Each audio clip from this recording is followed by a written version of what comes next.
আমি এক গোছা সজনে ডাঁটা নিয়ে চলে এসেছি পরিমণি কিচেনে।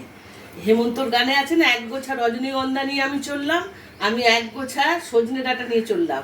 এই সজনে ডাঁটা দিয়ে আজকে আমি বানাবো তেলাপিয়া মাছ, সজনে ডাঁটা আলু দিয়ে ঝোল বানাবো।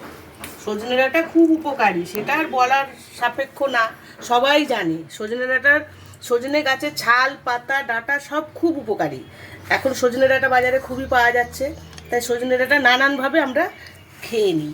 সেটা আজকে আমি রান্না করব সজনে ডাঁটা দিয়ে তেলাপিয়া মাছ দিয়ে আলু বড়ি দিয়ে ঝোল করব। তার জন্য লাগছে বড়ি নিয়েছি, পেঁয়াজ কুচিয়ে নিয়েছি, একটা টমেটো কুচিয়ে নিয়েছি, শুকনো লঙ্কা আর তেজপাতা ফোড়নে দেবো, আদা রসুন কুচিয়ে নিয়েছি কিছুটা, লঙ্কা গুঁড়ো, হলুদ গুঁড়ো, নুন, ওটা গরম মশলা আছে, 5 ফোড়ন, জিরে ধনে গুঁড়ো, তেল আর জল তো লাগছে।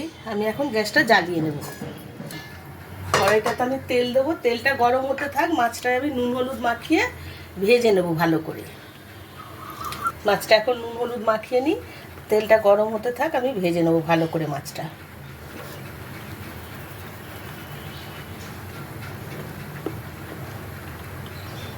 অনেকে তেলাপিয়া মাছ খায় না, কিন্তু এইভাবে সজনে ডাঁটা দিয়ে ঝোল করে দেখবেন স্বাদটা একদম আলাদা হয়, খেতে খুব টেস্ট হয় মাছটা। তেলটা গরম হয়ে গেছে, মাছগুলো আমি আস্তে আস্তে দিয়ে দিই।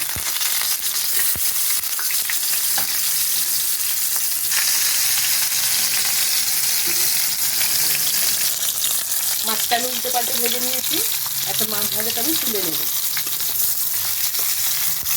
মাছটা ভেজে তুলে নিয়েছি, এখন এই বড়িগুলো ভেজে নেব ভালো করে।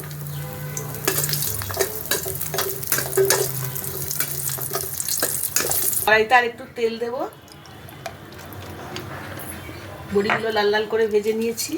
এখন এই তেজপাতা আর শুকনো লঙ্কা আমি কড়াইতে দিলাম, দেব 5 ফোড়ন, একটু দারচিনি দিলাম ফোড়নে, অল্প একটু। এখন দেবো এই পেঁয়াজ কুচানোগুলো,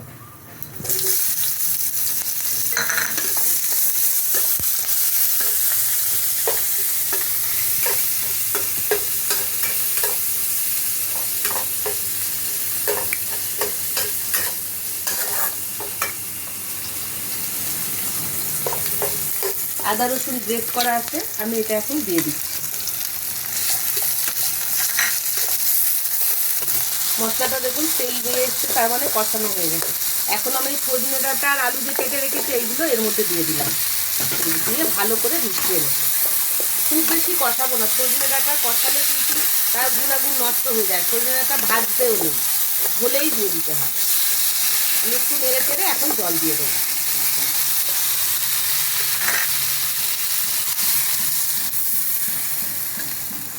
আমার আরও 1 গ্লাস জল লাগবে, আমি তার 1 গ্লাস।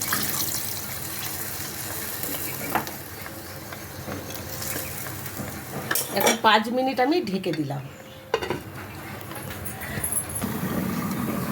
3-4 মিনিট হয়েছে, আমি এখন ঢাকাটা খুলে দেখি। এখন তো সিদ্ধ হবে না, সিদ্ধ হতে সময় লাগবে আলুটা ডালটা। এখন আমি আলুটা হাফ সিদ্ধ হয়েছে, এখন এই বড়িগুলো আমি এর মধ্যে দিয়ে দেবো, দিয়ে আবার 2-3 মিনিট ঢেকে দেবো।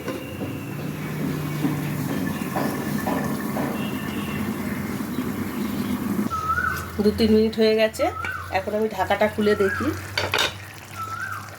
বড়িগুলো বড় বড় হয়ে গেছে, মনে হচ্ছে সিদ্ধ হয়ে গেছে। হ্যাঁ, আলুও সিদ্ধ হয়ে গেছে, ডাঁটা তো সিদ্ধ হয়ে গেছে। এখন আমি এই মাছগুলো দিয়ে দেবো।